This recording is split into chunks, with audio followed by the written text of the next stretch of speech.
Make sure you're subscribed to JerCrispy.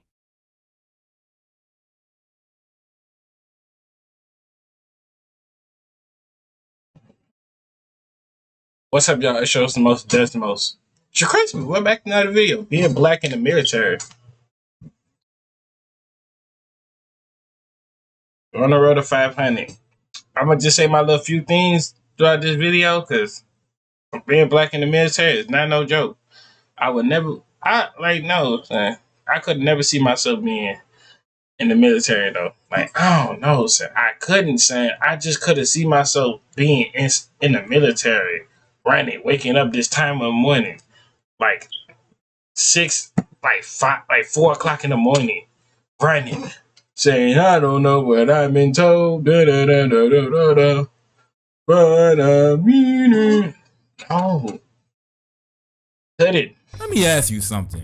Have you ever been gassed? Yeah. Not like that, no. Dummy. I mean actual gas. The type of gas that the moment you come in contact with it, you start genuinely considering slamming your homeboy just to feel better. I'm talking about the type of gas that will burn your eyes right out the sockets and it's not falling from your nose as you cough like you got bronchitis. How do I know this? Because it happened to me. And I'm already knowing there's 50 people right now about to comment, you signed up for that.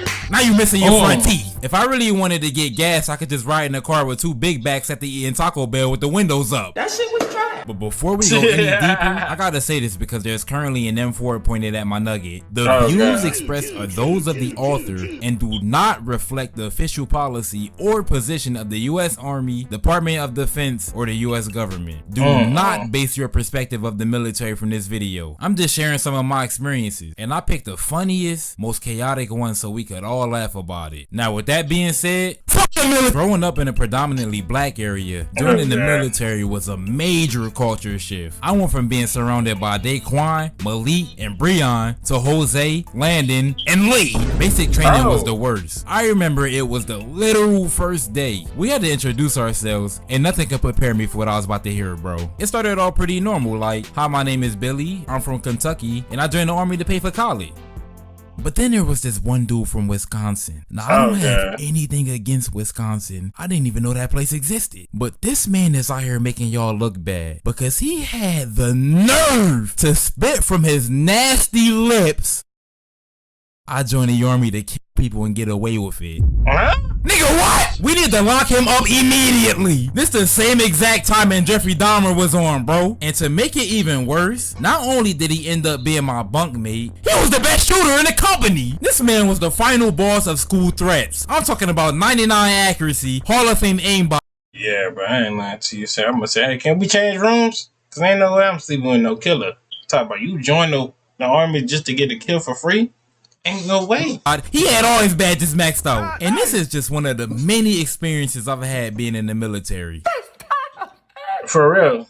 Now, I was a pretty stand-up soldier. Fitness was good shooter, didn't go and get drunk every weekend, and I stayed out of trouble. But when I first joined, I was a demon. I thought I was tough because I came from a bad city, so I didn't care who you were or what rank you had. All it took was for someone to even blink at me the wrong way. Now I had to fry they chicken. In most other jobs, if you don't like it, you can just leave. But not in the military. You got a contract saying, sit them cheeks down, bitch, you're not going nowhere. So most and then they begin you these 4-year contracts that you don't even want to be there for 4 years and stuff.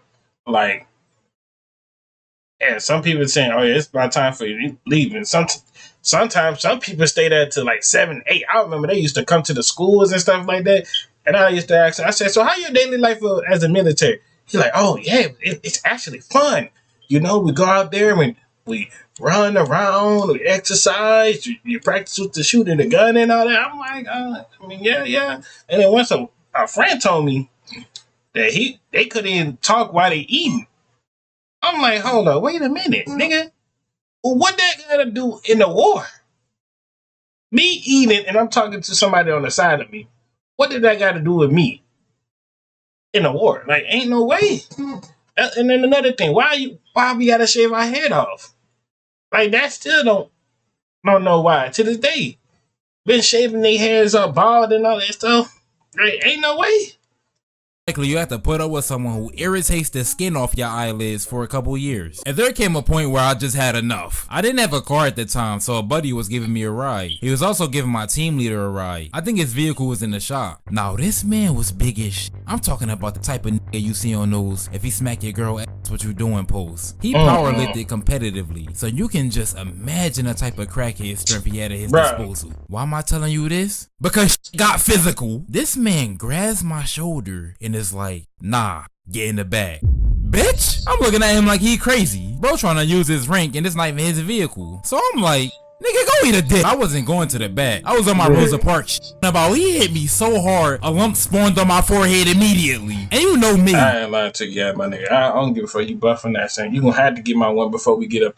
And then I went, "Oh, come here." No, right. I would have chipped him. I would have did some chips though. What? Now some chip. Come here. Let me get you punched. Mine stop on the ground. Drag you about your boot. Have you tasting the dirt and all that stuff. On some Donkey Kong stuff. I'm not going outside, bro. Stop the cap. So I tried to swing back, but this was way before I started boxing. So he can see my punch coming from 2 KSI foreheads away. And he straight up ignored it and tackled me into the cold, wet, snowy ground with maximum efficiency. I got my ass right in that backseat. One thing that took me some time to adjust to though was the hair standard. I've always had a lot of hair growing up, which was clutch because I got a big ass head. And this became very obvious in basic training. I remember they had us line up for this bootleg barbershop. I felt like a prisoner on their way to the electric chair. The nigga in front of me dead ass had tears rolling down his cheeks as the barber gave him the nastiest baldy of all time. He knew he was finna be chopped. And what's funny is the nigga was looking at me like I did something. I'm like, bro, they finna fuck my shit up too. I could. Man, I would have just covered. If I actually did the military when I was young, and I ain't want to do the YouTube route or nothing like that, bro, I would have cut my stuff out early and stuff like that. I would have been let my barber did all day and cut my shit down and shit. I ain't letting nobody cut my stuff, especially no random dude. Feel my lifespan shortening as each chunk of hair fell off my head. Bro in front of me didn't even look that bad, but I knew the second I looked in the mirror, I would never be able to walk again. And when they spun me around in that chair, and I seen what they did to my head, everyone had to die. There was no other option. Anyone who got the glance in my melon had to be eviscerated instantly. I was out there moving like Prime SCP-096, but then something unexpected happened. The fine shit was low-key fucking with me. There was also a time where I tried to cut my own hair. You already know where this is headed. In the army, you have to maintain a clean appearance, and every Monday they would check to see if your shit's straight or not. So it's about 05 in the morning on Monday. PT is in an hour, and I'm getting ready, brushing my teeth and shaving. And then I realized I didn't get a haircut. So I start to tweet because I know they finna be on my ass. But then an evil spirit whispered into my ear and told me, "Cut it yourself." And I'm like, hold up. This nigga's spitting. So I decide I'm just gonna trim a little around the ears and on the back of my neck, like a little taper. Here's where I f***ed up. I didn't have any actual clippers, just the electric razor I used to shave my balls. Who's a freaky ass? And it had no guard. You know, the little pieces barbers put on the clippers to actually blend your fade. Yeah, I didn't have that shit. In fact, I didn't even know that's what they were for. I thought the razor just blended the fade itself. Yo, mama should have swallowed. So I go to trim around my ear. A fucking clump of hair just fell off. But what makes it even worse, I couldn't just leave a fat ass bald spot sitting on the side of my melon. So I had to cut everything else on the side to make it even.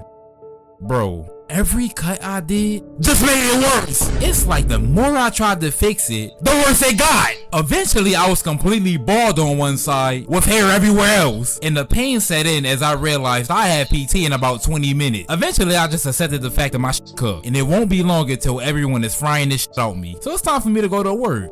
I cannot make this up. The literal nanosecond I walked into the company, I heard my name get called. Now, as I reflect on my time in the military, I think I would have just better got freaking mad as mug been doing freaking give me 50 for not getting a haircut, bro. Like ain't no way, bro. My favorite experience had to be when my unit went to. Now, don't get me wrong, this shit sucked. For one, it was hot as shit. I mean, it was so hot, you start hallucinating thinking KSI was actually good. And God forbid you gotta use the bathroom. You might as well just go ahead and slime your grandma right now, cause you'll never get the chance to do it again. You only have 2 options to choose from if you gotta take his shit. Grab your E-tool, find a secluded area, dig a hole in the ground, and spin it. And the craziest part, That's the good option. This next one I wouldn't even wish on my worst enemy. This is a fate only reserved for pure villains like Thanos, Diddy, KSI, and my dad. I mean, you gotta be a real egregious motherfucker to be subjected to this. I would rather lay my buns down on a Japanese toilet before I guarantee my spot in hell by using this. I'm talking about the Porta-John. Now, not only are they literal human microwaves in that desert heat, but they are the most nasty, disgusting, putrid weapons of destruction I've ever had the misfortune of existing with. Now, man, look, I'm just gonna use that porta potty. I ain't even gonna hold you, saying. Y'all already know the method. Put the tissue around, cover that mug up with a lot of tissue. You got a 4 layer of that mug, a nice good layer, so you don't feel the seat. You got a 4 times that mug. Wrap it up, wrap it down, wrap it up, wrap it down, wrap it up, wrap it down. Get one of them little sheets. They gonna have them little sheets. Slide it, they gonna have a little thing, and then boom, you poop. See, he just making it more difficult on himself. obviously, Mr. Clean isn't just going to spawn in every 15 minutes to clean them out. But I don't give a fuck! There will be literal dung filled to the brim of the sea. And the very second you decide to step in one, you getting jumped by flies. Now add those together, but make it 500,000 degrees in there. That shit sucks! You can throw a big back from my 600-pound life in there, and then walk out looking like Kevin Durant. So it's... Yeah, I ain't lying to you, saying ain't no flies gonna get me where I'm trying to do a poop. So I'm just gonna have to hold that poop. not hard to see why I chose to do my business in the open. Wait, that don't sound right. But unfortunately, I had the most traumatic experience with this. There was one night where I had to take a shit before we started bedding down. So I grabbed my E-tool and some baby wipes and I started walking away from everyone. Eventually, I got far enough where I couldn't see the silhouettes of my platoon or their vehicles anymore. So I dug myself a nice little hole and did what I had to do.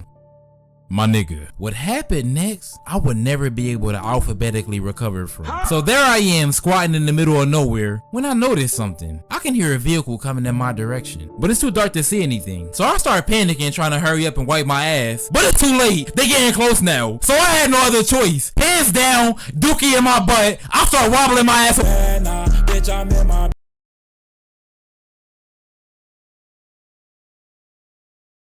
Yeah, bro. I wouldn't even never did that. I wouldn't use that toilet party. I don't even care, bro. I'm for real. That's why I would never do no military stuff. They be having you doing ridiculous stuff just for some money. What Michael Jackson said? You do anything for the money. If you might even sell your soul to the devil. Anything about the money. Oh, but in my version, I said don't sell your soul to no devil.